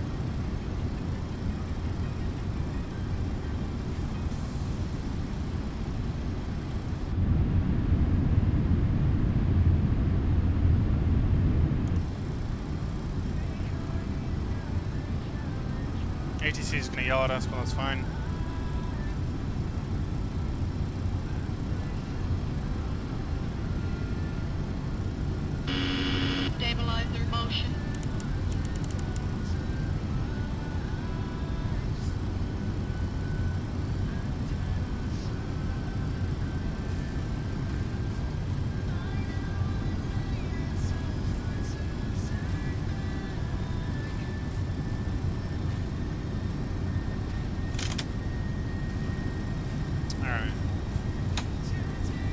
slowed down way better than I was expecting it to, so that's good.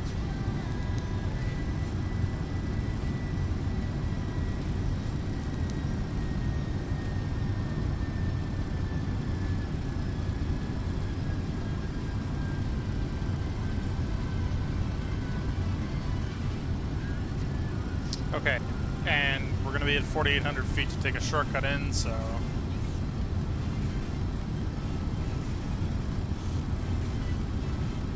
Almost there.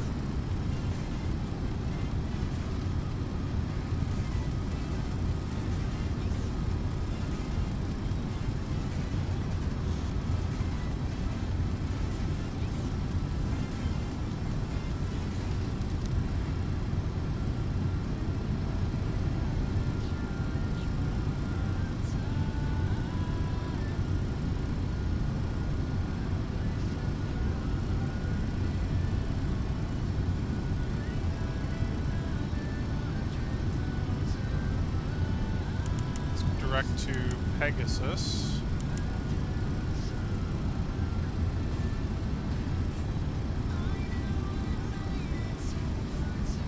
Alright. Perfect. I think I see the airport over there. 230 knots.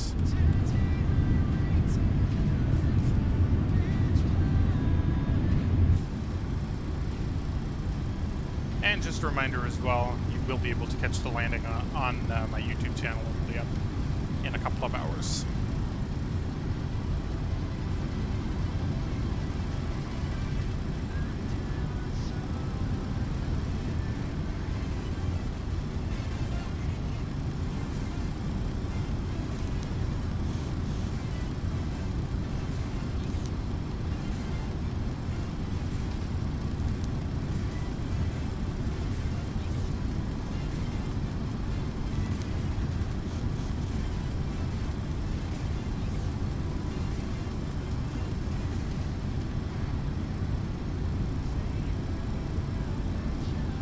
Okay, let's go ahead and get flaps 1 out.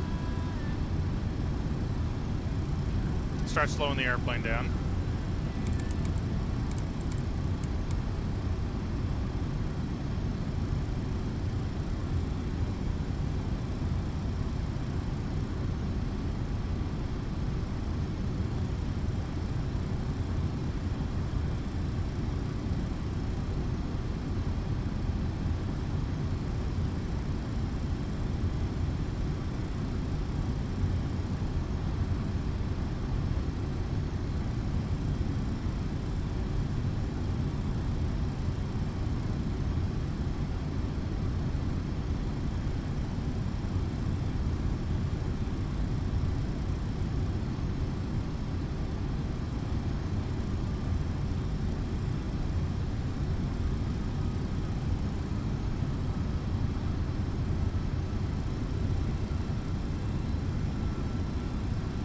Switch the first officer's display to approach.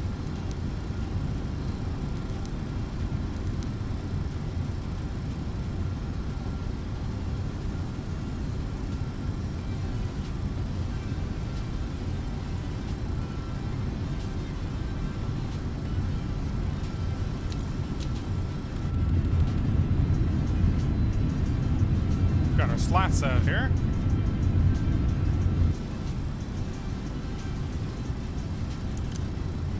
Land mode is going to go arm. Slow her down to 210 knots.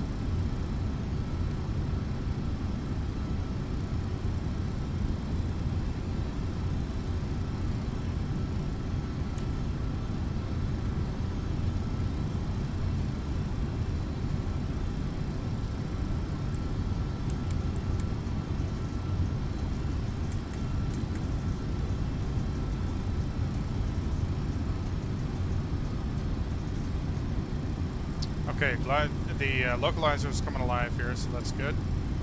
Slow down to 100. Yeah.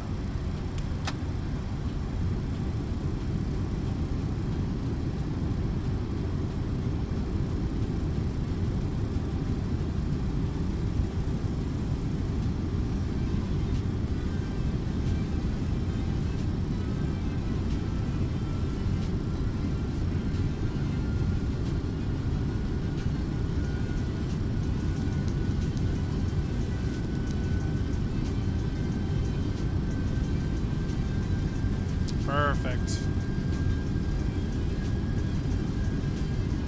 Localizer's been captured. Glide slope is armed. And we'll do a nice slow and steady approach.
Gotta get back on the glide slope here. Altitude.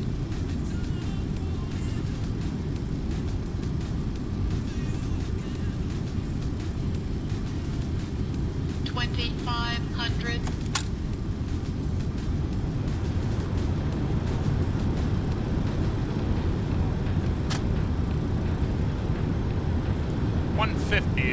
Or 152 is what we're looking for. Oops.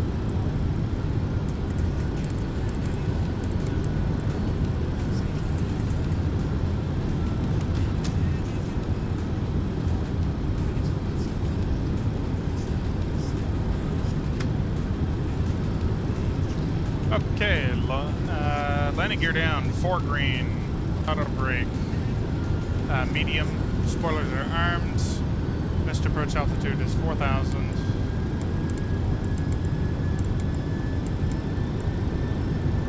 Lights are set, and we are clear to land.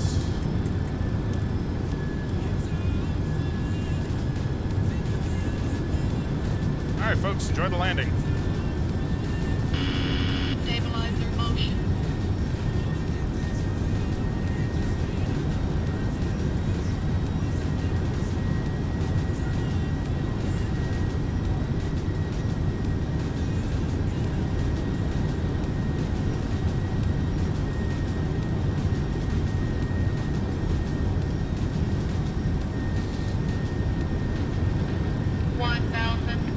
Checked. Stable.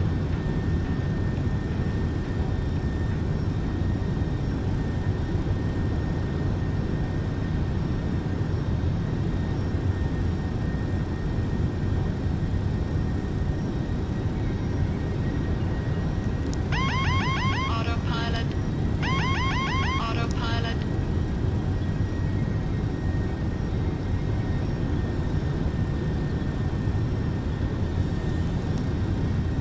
Auto throttle. 500.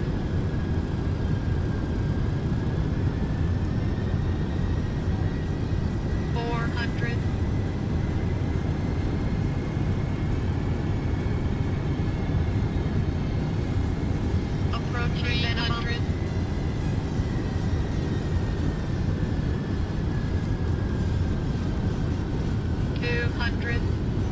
Sync rate. Sync rate. Easy. 100. 50.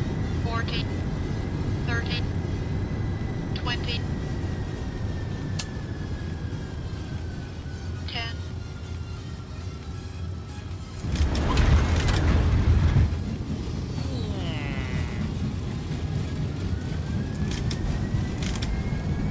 All right, 3 in reverse.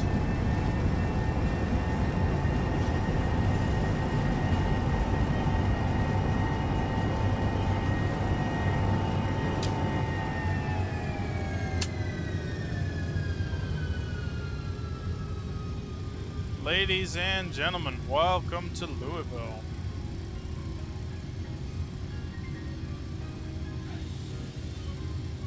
get off the runway. Start the APU.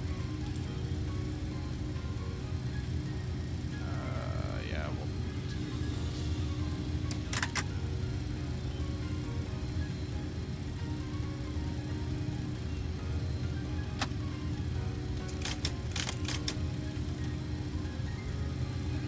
All right.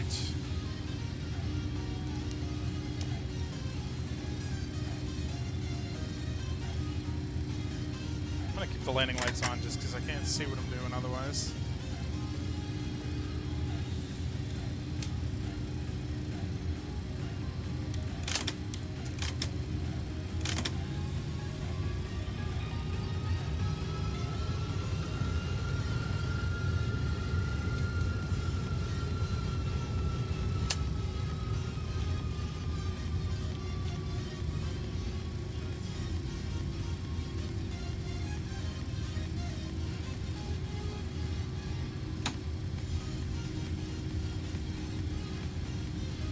Alright, wow.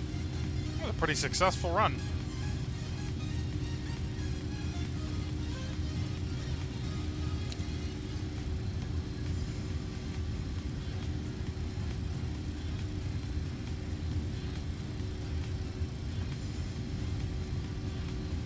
Besides the issues with the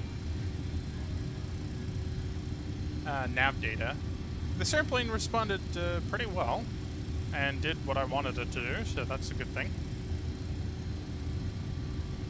We'll just find a place to park across from this runway here. This thing wants to go. It's still like giving me a lot of power here.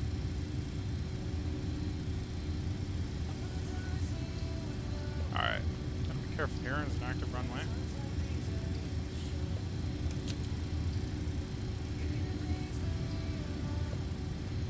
Let's get across.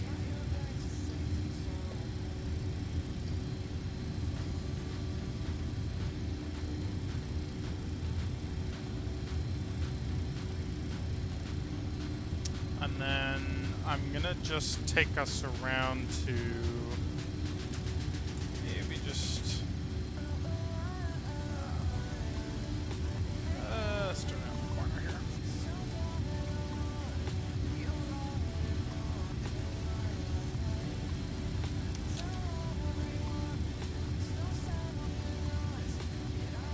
All of this, though, would be UPS parking, I'm sure. I've never been to Louisville Airport, so...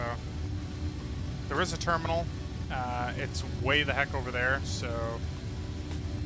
Most of the airfield itself is actually a cargo operation, which is pretty cool. There's only a few of those in the United States.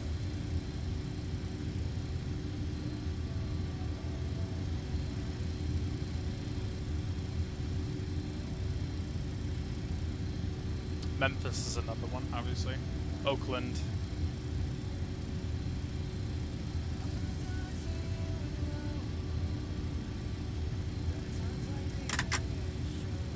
It's so dark otherwise if I turn the landing lights off.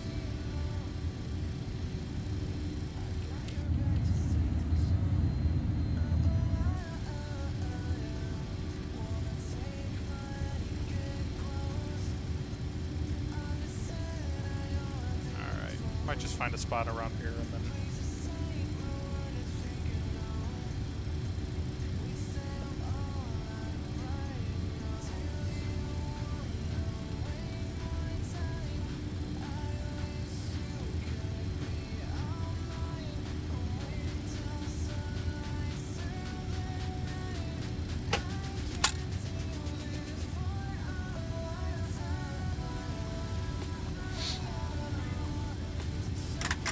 Need these lights.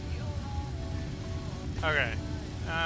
We'll take one taxiway to the left here. This thing is so strong.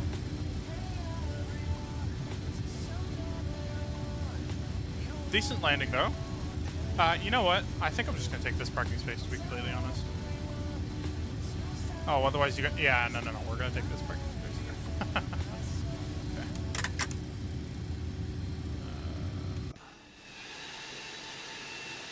This will do just fine.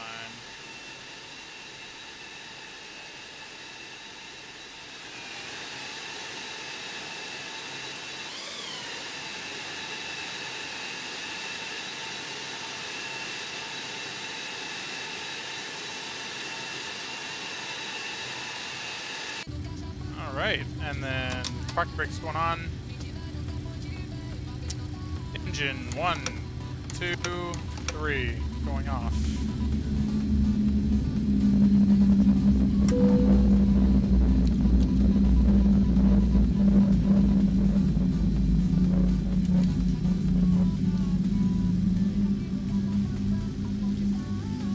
This thing is a beast. This thing is an absolute beast. Fuel pumps are all off. Bleed air is off. APU bleed we can turn on for now. Engine ignition is going off. Beacon light is off. TCAS is at standby. And we can open the flight deck. Alright. And there you go. Ladies and gentlemen, welcome to Louisville Airport.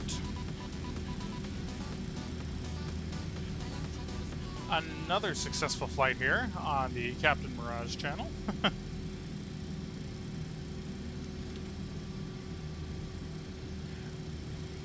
And yeah, this airplane has come a long way from where it was when it initially came out. The sound pack, I think, just makes it 10 times better.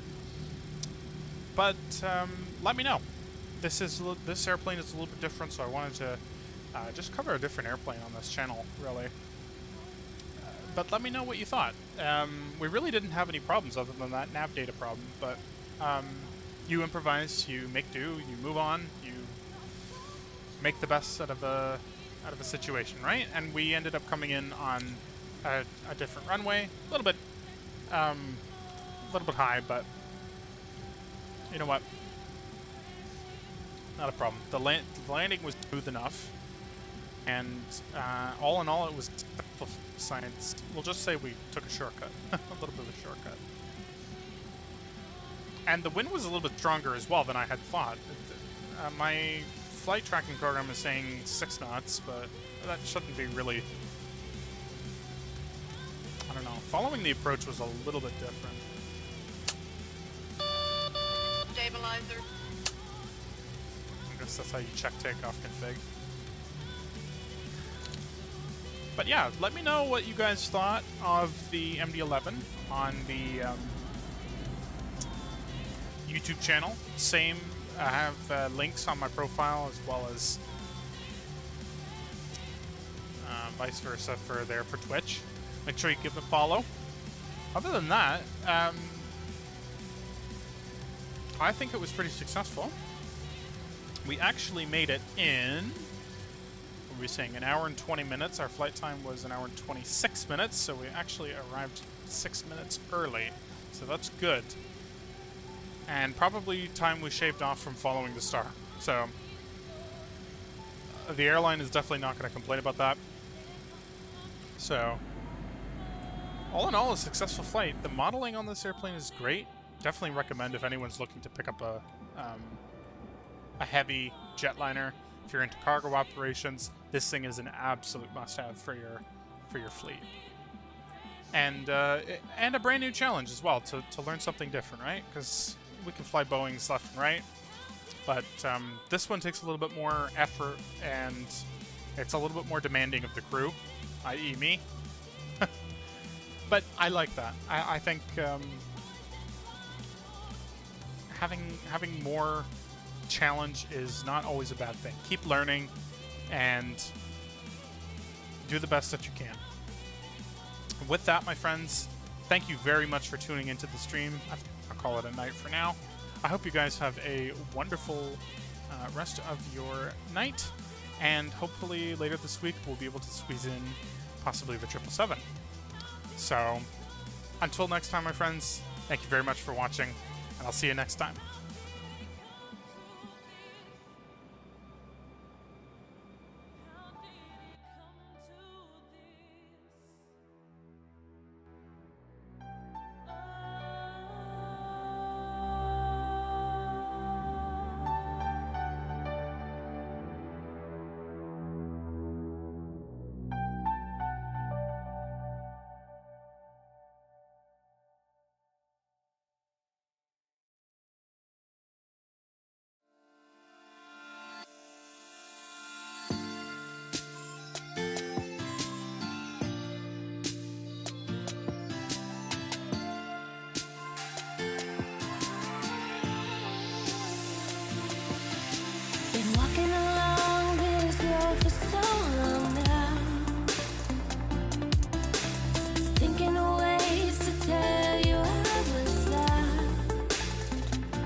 'Cause although we had the best days of our lives,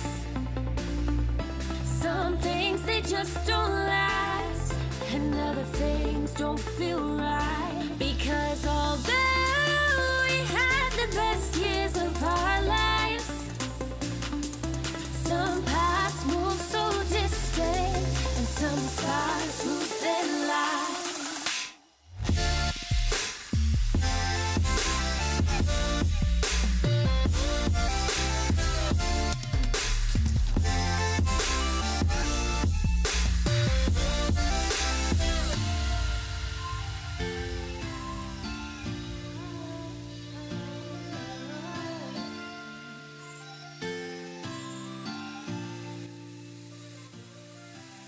Been dragging my mind.